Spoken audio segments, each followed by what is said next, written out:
Already a huge matchup in the Big Ten. Beaver Stadium, State College, Pennsylvania, Ohio State at Penn State. Ohio State comes in on the road as a 3.5-point favorite, coming off a not very inspiring win against Nebraska. Penn State comes in, meanwhile, with questions about who's playing quarterback, because we saw Drew Aller get hurt against Wisconsin. We saw him not come back in the second half, and James Franklin said he wasn't going to get into the medical stuff on Saturday night, so we're still kind of in the dark about whether it's going to be Drew Aller or Bo Perbula playing quarterback for Penn State in this game. Yeah, is this the time where I can just begin this video by ranting about how this isn't a night game for 10 minutes, or do you just want to go into the game? You go right ahead. The Penn State whiteout is the coolest thing ever. I think it's an amazing atmosphere, and it should be played in this game. Like, what are we doing? I know noon is the new window, but like Penn State, his entire program has been building up to winning this football game, and it playing at noon when they could have a better advantage at night just seems like sacrilegious. It's weird. That's all. Not their choice. Fox's choice. They spend a lot of money on this thing. I know it sucks. And it does suck, because I do think overall it's great that Fox puts these great games at noon, because for years and years, noon was the dumping ground for the bad games. And it was like, oh, you just wait out that window and you don't really have to show up till 3:30 Eastern time for the games that actually matter. By putting good games at noon, Fox actually forced the SEC to schedule better games at noon. Like, it got the ACC now schedules better games at noon because they're trying to get away from the SEC getting put on ABC. Like, that noon spot is a spot where ACC teams can get on ABC now. So I'm okay with it. I can't imagine. I'm with you. I do think I would like this to be a night game very much. Can't imagine how shocked people must be to think that this situation for this game is worse because of TV stuff. But here we are. It's a huge game for both programs, and we spent all week, Andy, talking about Ryan Day's situation and the way that Ohio State looked against Nebraska, and spent a good 20 minutes on our podcast Saturday night about it. But it's so funny because the most recent thing is always the thing that you talk about the most, but the other thing has been there too. Like, James Franklin has the same reputation. Like, he is able to build a team that is good enough to win 85 to 90% of their games, and every time they play good Michigan or good Ohio State, they don't win. And traditionally speaking, Penn State has done a very good job of playing close games against very talented Ohio State teams, but they just can't figure out a way to close them. And now they're 8-0. They're feeling really good about the situation that they're in this season. They've got a first-round NFL draft pick on their defensive line. They have really important pieces all over the field on both sides of the ball. Tyler Warren, the all-purpose tight end who was running the ball at the goal line and looked like an NFL running back there by how quickly and powerful he was running into the. He's interesting. So, if Penn State is going to do it, this seems to be a very good opportunity, especially considering the fact that Ohio State has some offensive line issues to work out, and they're probably not feeling really good about themselves right now after almost losing to Nebraska on Saturday. Well, and let's talk about the offensive line issue. So Josh Simmons goes down in the Oregon game. He's the starting left tackle. He's out for the season. His replacement, Zen Michalski, comes in, and he gets hurt in the Nebraska game. Now, we don't know the severity of that, but they slid Donovan Jackson from left guard to left tackle. They brought in Luke Montgomery to play at guard. So I think some of it may be alleviated by the fact that if Michalski can't play, you've got the 5 that played at the end of the Nebraska game that didn't look great playing at the end of the Nebraska game.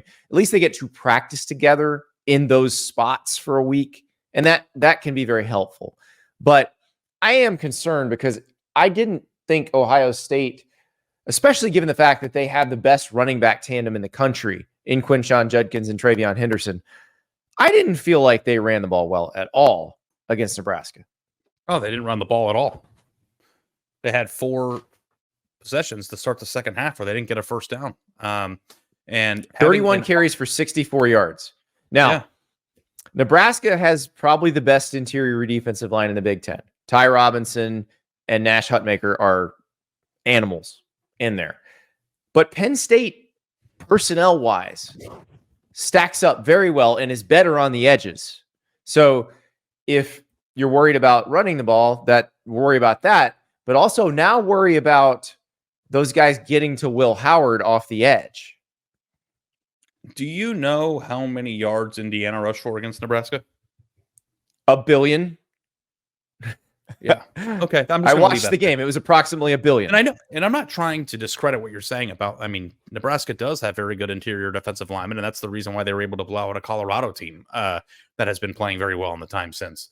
But Ohio State is not built to be like, oh, we couldn't run the ball because Nebraska's interior defensive line or two. Like, that's not what this team is supposed to be. Like, there's no for those who want to know the exact number. Indiana ran 33 times for 215 yards and 5 touchdowns against the same Nebraska team that held Ohio State to 65 rushing yards on 32 carries. It's incredible. So, you know, and maybe Ohio State should have maybe mixed up the play calling a little bit there early in the second half, but like, this isn't very good. And you know, with this tackle situation, I said it on the show and I'll say it again, Andy, but Josh Simmons and losing him in the Oregon game, you could make the case as the last player on the 85-man scholarship roster that Ohio State would have wanted to lose in terms of, players that would hurt the team. And then for Zen Mikulski to come in, not play that great while he was in and then get injured and helped off. I haven't seen if there was an update yet on whether or not he'll be good to go on Saturday. It looked like, and even if he is, what we saw on Saturday is disconcerting. So, but you're right. I mean, and we've talked about this throughout the offseason. This is the first time we've seen it in action in season. The flattening of the sport, the NIL transfer portal era that has made movement of players much more efficient and has turned it to where you cannot stockpile the talent the way Alabama did in 2012 or the way Ohio State did in 2014 and 15. Like, you just can't do that. There will be a position group on every team like this. And if you happen to be bitten by the injury bug in that position group, it doesn't matter how good everybody else is. You're screwed. And I think that is where Ohio State is. Like, they've got to hope that the 5 they can put together can get them the rest of the way. Yeah. And there's a difference between schematic issues and coaching issues and chemistry issues and all the things that you can iron out on a whiteboard between that and personnel issues. Ohio State has a personnel issue at a very important position. So, and Penn State is situated from a roster standpoint to attack those deficiencies with very good players who are going to play in the NFL for a long time. So, I don't know. We could talk about the Penn State quarterback situation, but the matchup of the game here is, will Ohio State be able to block Penn State? And if not, are we going to have a really ugly, disgusting game that's going to go far under the 47.5 total that's predicted right now? Yeah, the under feels like the most safe thing to pick in this game, because I don't know about picking the winner. Because you mentioned we got to talk about the Penn State quarterback situation where Drew Aller goes out right before halftime in the Wisconsin game. James Franklin says on the broadcast that he's going to be back. And then the broadcast catches Drew Aller, trying to warm up right before the second half began, and just kind of saying, nope, not going to happen. And so his injury severe enough to keep him out of the second half of that game. We'll see if it'll keep him out of this game. But I thought Bo Pribula came in and did a good job, and I thought he added a dimension to Penn State's offense that Aller doesn't give them. Yeah. Please give me Trace McSorley. The ghost of Trace McSorley coming back to State College. You're just looking at the number 9 and being like, it's Trace McSorley. Thing. If you were like, Ari, that's Trace McSorley, I'd be like, yeah, I know. What are you talking about? Like, I know. That's him. I've seen it with my own eyes. But I feel like Penn State's offense has another element to it. Now, there is a discussion about whether or not Drew Aller is just such a better passer than Pribula is. But can I just give you a truth bomb here? Yeah. Has Aller done anything this year to make you think he's a dynamic playmaker? This year or last year? No. That's all. I'm not saying he stinks or anything. I'm just like, if you have somebody who gives you an extra running element. Does he elevate them in a way that makes you think they must have him or they will not have a chance to beat Ohio State? Yeah. I don't feel that way. Yeah, and we're talking about a person who we thought, had the measurables and the physical, tools to potentially be a first-round draft pick. When he went there, being an Ohio native, like I wrote a big column about how, this is the exact type of recruiting win that Penn State could do to level the score against Ohio State, to go into Ohio, take a 5-star quarterback out of Ohio when Ohio State's recruiting nationally, bring him to Penn State. Like, what if Drew Aller was the best quarterback in college football right now? Like, this would be the recruiting battle. That column would have been right. It would have tipped the scales, but it didn't tip the scales in a way. Yeah. So now we're in a position where it's like, are we sure that if he is unhealthy or not able to play, that Penn State doesn't have a chance of winning the game? I'm absolutely not sure of that. I thought the offense looked just fine without him. Maybe better. Yeah, I think Bo Perbula gives them a chance to win. I'm interested to see if it is Bo Perbula and they know it, if they medically find out that they're not going to have Aller fairly early in the week, and Andy Kotelnicki gets a chance to design a game plan around what Bo Perbula can do. I think that's very interesting. And it also is somewhat helpful because what we saw in the second half was them just trying to get by and get out of that game. If there's more of a bespoke game plan, that is to Penn State's advantage because Ohio State hasn't seen any of that yet. They've seen exactly what it looks like with Drew Aller. Yep. Absolutely. And just like we can't get out of this video without just talking about the coaches here. Like, which coach needs to win this game? Spider-Man meme. Like you brought this up earlier. Who needs to win more? Yes, I think is the answer. James Franklin and Ryan Day need it because this is the type of game we say that neither one can win. And Ryan Day has beaten Penn State, but those are games where Ryan Day was supposed to beat Penn State. I don't know that a 3.5 point favorite on the road is a supposed to beat Penn State situation. I think this probably feels like Vegas feels like it's pretty even, and I feel like it's pretty even. So this is one of those where it's a toss up, and you gotta figure out how do you win this game. James Franklin, same thing. Like they beat everybody they're supposed to beat. They lose to Michigan and Ohio State. Like that has been the story of Penn State for the past 3 or 4 years. It's time to break that trend. You now have a 12-team playoff that allows you to get in.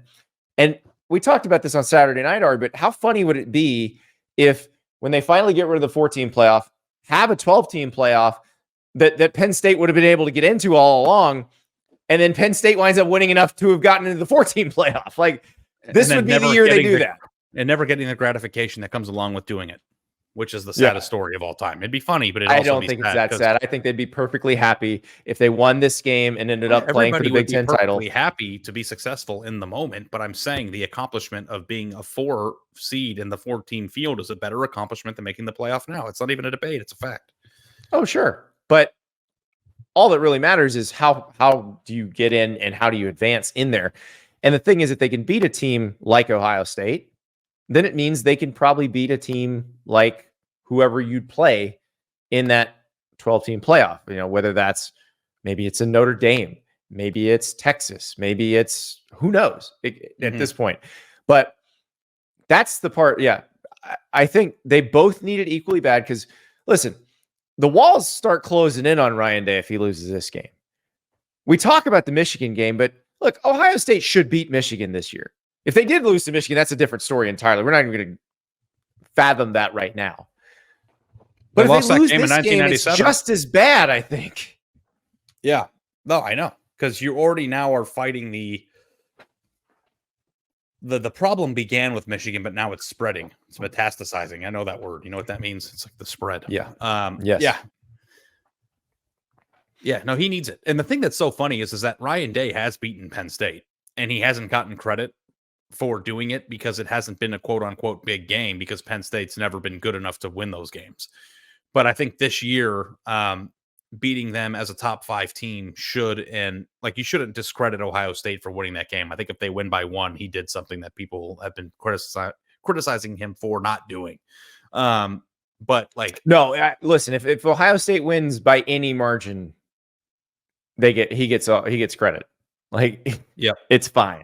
This is not, we're not going to split hair. Like we definitely split a lot of hairs over the Nebraska win. No hairs will get split if they win this game. Because you could split hairs too of like, was Ohio State's win at Notre Dame last September a big win? Like, does that count as a big game? Like, that's like, it's games like that people have a hard time with Ryan Day. They don't beat Michigan in the last 3 years. They don't play for Big Ten championships. They lose in the playoff when they play. But does beating Notre Dame and beating Penn State or last versions or previous versions of Penn State fill your Ohio State love tank? I don't know. I don't know if it does. Yeah. I think this version of Penn State, if they beat them, for sure, it should feel pretty good.